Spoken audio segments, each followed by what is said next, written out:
Sa mga proyekto, hindi natin papayagan at palalampasin ang mga katiwalian sa pangangasiwa. Ang kapalpakan sa pagdisenyo at sa pagkakagawa, ang mababang kalidad at marupok na materyales, ang pagkaantala ng proyekto, at ang kapabayaan sa tamang pagmentina at pagkumpuni.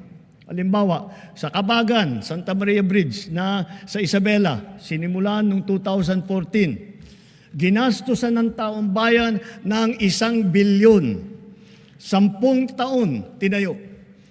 Nung binuksan, ilang araw pa lang, giba na agad. Napakamahal. Ang tagal ginawa. Ang bilis na sira. San Juanico Bridge naman, 50 taon na nakatayo pa rin hanggang ngayon. Ganun siya katibay. Ngunit nakaligtaan naman ang wastong pagmentina at pagkumpuni sa pagdaan ng mga dekada. Nalagay patuloy sa panganib ang publiko. Hindi po dapat ganito.